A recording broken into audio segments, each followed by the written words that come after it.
देखो इस क्वेश्चन में आपको बताना है find current through 1 ohm and 2 ओम। 2 ओम में से कितना करंट जाएगा और 1 ओम में से कितना करंट जाएगा। मेन ब्रांच में जो करंट है वो कितना है 30 एम्पियर। 1 और 2 में कितना करंट जाएगा ये आपको बताना है। यहाँ पे एक बैटरी लगी होगी जो कंप्लीट अगर डायग्राम देखो तो इस केस में क्या होगा कि यहाँ पे एक बैटरी लगी होगी,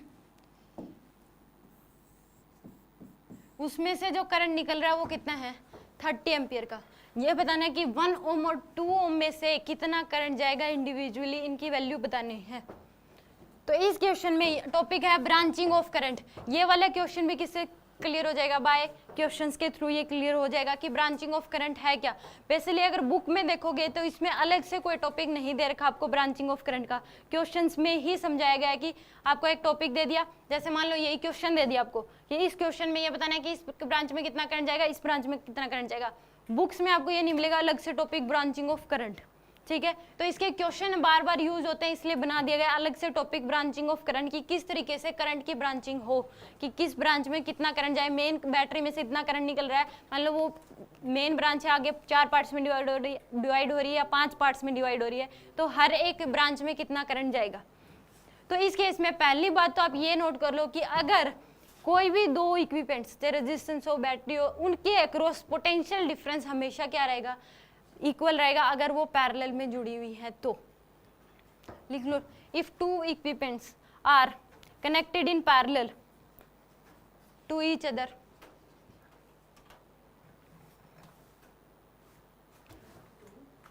if we E Q U I M E E Q U I P M E N T S, इसका मतलब होता है रेजिस्टेंस, बल्ब या कुछ भी लग गया।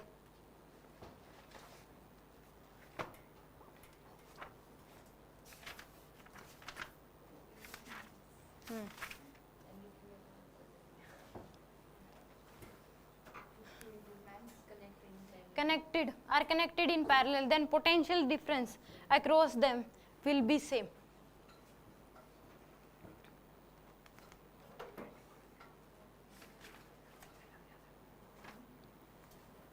Then potential difference across them will be same.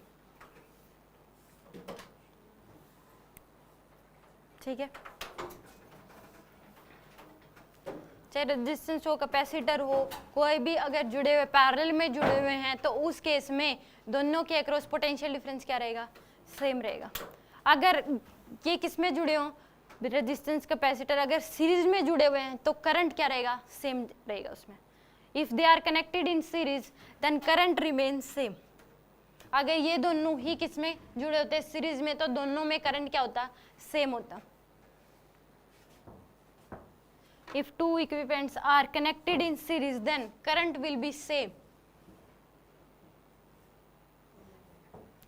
ठीक है, अब इसमें देखो एक तरीका तो ये है, तो इस केस में अगर हमारे पास इक्विपमेंट्स हैं या दो रेजिस्टेंस है तो इनमें रेजिस्टेंस का रेशियो क्या है 1:2, तो करंट का रेशियो क्या हो जाता है रेसिप्रोकल होता है रेजिस्टेंस के रेशियो के।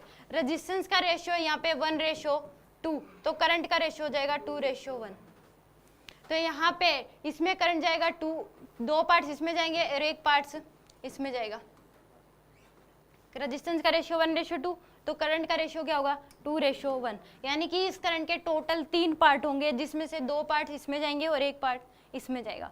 तो यानी कि 1/3 2/3 इसमें और 1/3 इसमें, तो इसका 1/3 2/3 कितना हो जाएगा 20, और इसमें कितना चला जाएगा 10, तो इसमें जाएगा 20 एम्पियर और इसमें जाएगा 10 एम्पियर, यानी कि 30 का आप कर दोगे 2/3 यानी कि 20 एम्पियर और 30 का 1/3 10 एम्पियर। अब इसके अक्रॉस पोटेंशियल डिफरेंस कितना हो गया 20 वोल्ट और इसके अक्रॉस भी 20 वोल्ट, दोनों के अक्रॉस पोटेंशियल डिफरेंस क्या हो गया सेम। तो करंट कुछ इस तरीके से डिवाइड होता है, अगर दो ही ब्रांच में डिवाइड है तो दोनों के अक्रॉस पोटेंशियल क्या रहेगा सेम, पोटेंशियल डिफरेंस क्या होगा दोनों के अक्रॉस सेम। तो 30 एम्पियर डिवाइड हो जाएगा 20 एम्पियर ऊपर वाली ब्रांच में और 10 एम्पियर नीचे वाली ब्रांच में, तो इसका आंसर आ जाएगा 20 एम्पियर और 10 एम्पियर। टॉपिक है ब्रांचिंग ऑफ करंट।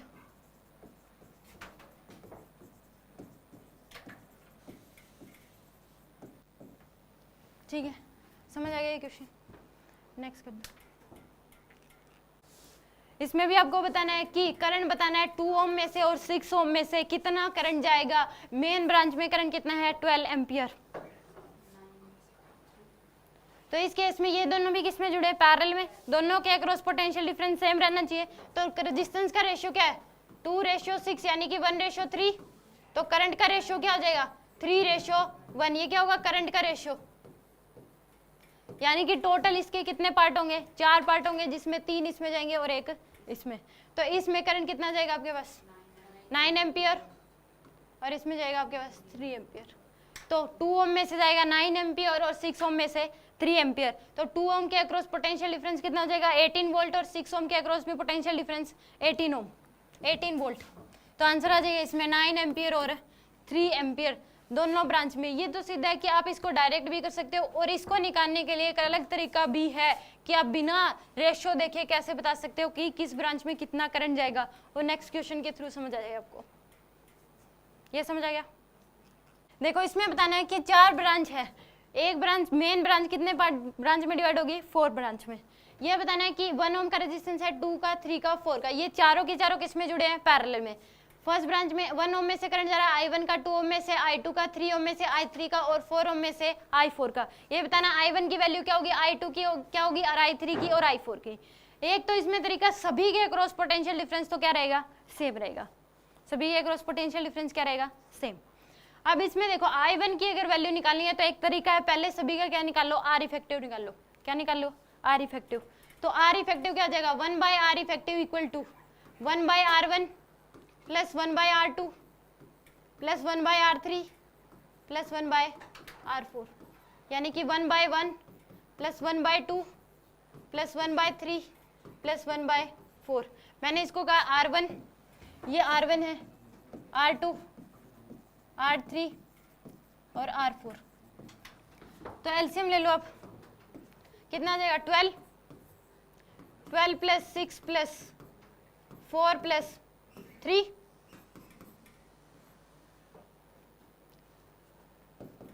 25/12। तो R इफेक्टिव की वैल्यू क्या आ जाएगी 12/25 ओम। ये है आपके पास R इफेक्टिव की वैल्यू। अब बताना I1 की वैल्यू क्या होगी। तो इसके लिए फॉर्मूला है, अगर आपको I1 निकालना है तो I1 के लिए formula R effective divide by में R1 इंटू में मेन ब्रांच का करंट। I1 अगर निकालना है तो R इफेक्टिव डिवाइड बाय में R1 इंटू में मेन ब्रांच का करंट 25। तो I1 की वैल्यू क्या आ जाएगी, I1 की वैल्यू क्या आ जाएगी, R इफेक्टिव की वैल्यू है 12/25, R1 की वैल्यू कितनी है 1 इंटू में मेन ब्रांच में करंट कितना है 25 से 25 कैंसिल आ जाएगा 12 एम्पियर। I2 की वैल्यू निकालनी है, R इफेक्टिव डिवाइड बाय में R1 R2 इंटू में I। R इफेक्टिव कितना है 12/25, R2 की वैल्यू क्या है 2 इंटू में 25 से 25 कैंसिल, ये 6, तो कितना आ जाएगा 6 एम्पियर। I2 की वैल्यू क्या आएगी 6 एम्पियर। I3 निकालना है, R इफेक्टिव डिवाइड बाय में R3 इंटू में मेन ब्रांच का करंट। R इफेक्टिव है 12/25 इंटू में 25 डिवाइड बाय में R3 की वैल्यू कितनी है 3, 25 से 25 कैंसिल 4 एम्पियर। यह आ जाएगा आपके पास I3 की वैल्यू। I4 की अगर वैल्यू निकालनी है, I4 क्या आ जाएगा R इफेक्टिव डिवाइड बाय में R1 R4 इंटू में I। R effective 12/25 divide by में R4 की वैल्यू है 4 इंटू में 25, 3 एम्पियर। इसमें कितना आ जाएगा 3 एम्पियर का करंट जाएगा। I4 की वैल्यू क्या आ जाएगी 3। या फिर इसको एक इस तरीके से आप कर सकते हो कि अगर किसी भी पर्टिकुलर ब्रांच में करंट निकालना है तो सभी का पहले क्या निकाल लो R इफेक्टिव निकाल लो, फिर अगर उस ब्रांच का करंट निकालना है तो R इफेक्टिव डिवाइड बाय में उस ब्रांच में जिस रेजिस्टेंस लगा हुआ है वो, और इनटू में मेन ब्रांच का करंट। ठीक है। या फिर दूसरा तरीका कि इसके अक्रॉस एक बैटरी लगा लो, मान लो इसकी वैल्यू क्या है V नोड है, उसकी वैल्यू क्या है V, तो इसके अक्रॉस भी पोटेंशियल डिफरेंस V होगा, इसके अक्रॉस भी, इसके अक्रॉस भी, इसके अक्रॉस भी। करंट आपको पता ही है कितना निकल रहा है 25, तो V इक्वल टू IR लगा सकते हो। V की वैल्यू आप कुछ भी मान लो, 10 वोल्ट मान लो, V की वैल्यू क्या मान लो 10 वोल्ट, तो V इक्वल टू क्या लगा दो IR, इसके अक्रॉस भी कितना होगा 10 वोल्ट, इसके अक्रॉस भी 10 वोल्ट, इसके अक्रॉस भी 10 वोल्ट और इसके अक्रॉस भी 10 वोल्ट, सभी किस में है पैरेलल में, तो सभी के अक्रॉस पोटेंशियल क्या रहेगा सेम। तो इसमें V की वैल्यू है 10, I की वैल्यू आपको बतानी है, R की वैल्यू कितनी है,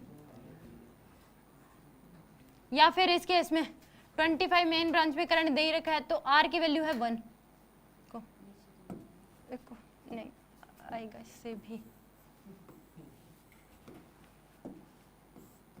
इसमें V मान लो, तो इस केस में करंट जो जाएगा इसके अक्रॉस भी पोटेंशियल डिफरेंस कितना रहेगा 10 वोल्ट का, तो I की वैल्यू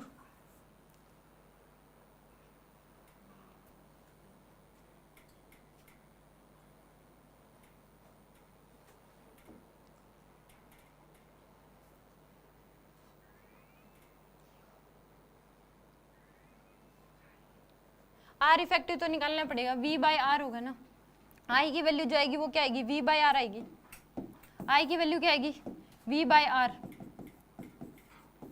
तो इस केस में I आपको पता है 25, V आपको ये दे रखा है, R इफेक्टिव निकालना पड़ेगा आपको, तो उस केस में आपके पास पहले तो R इफेक्टिव निकाल लिया आपने, I की वैल्यू पता है तो पहले V की वैल्यू निकालो, यहाँ पे खुद की मर्जी से नहीं लगा सकते, V की वैल्यू निकालनी पड़ेगी, V की वैल्यू कितनी आ जाएगी, मान लो बैटरी I की वैल्यू कितनी है 25, R इफेक्टिव की वैल्यू कितनी है 12/25, V डिवाइड बाय में 12/25, तो यहाँ पे V की वैल्यू आ जाएगी आपके पास 25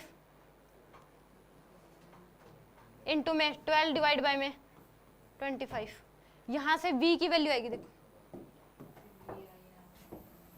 V की वैल्यू जो आएगी V equal to I into R होता है, तो V की वैल्यू आ जाएगी, I की वैल्यू है 25, R की वैल्यू है 12 बाय में 25, तो 12 वोल्ट आ जाएगी। तो अब इसके अक्रॉस भी 12 वोल्ट, इसके अक्रॉस भी कितना होगा 12 वोल्ट और इसके अक्रॉस भी 12 वोल्ट। एक तरीका है इससे निकाल सकते हो कि आप क्या निकाल दो, एक बैटरी लगी होगी उनके अक्रॉस, उसकी पोटेंशियल निकाल लिया आपने 12 वोल्ट, तो इसके अक्रॉस भी 12 वोल्ट, इसके अक्रॉस भी 12 वोल्ट, इसके अक्रॉस भी 12 वोल्ट और इसके अक्रॉस भी 12 वोल्ट। अब इसके लिए V equal to I R लगा दो, इसके लिए भी V equal to I R, इसके लिए भी V equal to I R, इसके लिए भी V equal to I R, तो उससे भी क्या जाएगा करंट। पहले आपको R इफेक्टिव तो निकालना पड़ेगा, R इफेक्टिव निकाल के एक तरीका तो आप डायरेक्ट इस तरीके से कर लो कि I1 अगर निकालना है तो R effective divide by R1 into में मेन ब्रांच में करंट, या फिर आप R इफेक्टिव निकाल के क्या निकाल लो V की वैल्यू निकालो कि इसके अक्रॉस बैटरी जुड़ेगी उसका पोटेंशियल निकल जाएगा, तो उस केस में चारों पैरेलल में जुड़े हैं तो सभी के अक्रॉस वही पोटेंशियल होगा। V की वैल्यू क्या है यहाँ पे 12 वोल्ट, तो इसके अक्रॉस भी 12, इसके अक्रॉस भी 12, इसके अक्रॉस भी 12 और इसके अक्रॉस भी। रेजिस्टेंस पता ही है, पोटेंशियल डिफरेंस पता है सबके अक्रॉस, तो करंट की वैल्यू निकल जाएगी। आगे ये समझो, देखो इसमें बिल्कुल इजी है, इसमें ये बताना है कि in the given figure the current through 4 ohm resistance, current बताना है 4 ओम रेजिस्टेंस में से कितना जाएगा। इसमें देखो ये एक बैलेंस व्हीटस्टोन सर्किट है, दिस अपॉन दिस इक्वल है दिस अपॉन दिस के, है या नहीं है, यानी कि 20/50 इक्वल है 4/10 के। ये भी यार आपके पास 2/5 और 2/5, तो बीच वाली ब्रांच को क्या कर सकते हैं हम रिमूव। तो ये दोनों किसमें सीरीज में, और मैंने कहा था कि अगर सीरीज में होंगे तो दोनों में करंट क्या जाता है इक्वल, अगर दो रेजिस्टेंस या कैपेसिटर सीरीज में जुड़े हुए तो दोनों के में करंट कितना जाता है इक्वल जाता है, तो इसमें भी करंट जितना जाएगा उतना ही क्या जाएगा इसमें, तो इनमें दोनों का R इफेक्टिव कितना आ जाएगा, ये ऐसे बन जाएगा R इफेक्टिव 24 और 60, यहाँ से करंट जा रहा है 1/1.4 एम्पियर का। दोनों का रेजिस्टेंस का रेशियो क्या है 24:60, 12 से डिवाइड कर दो 2:5 आ जाएगा।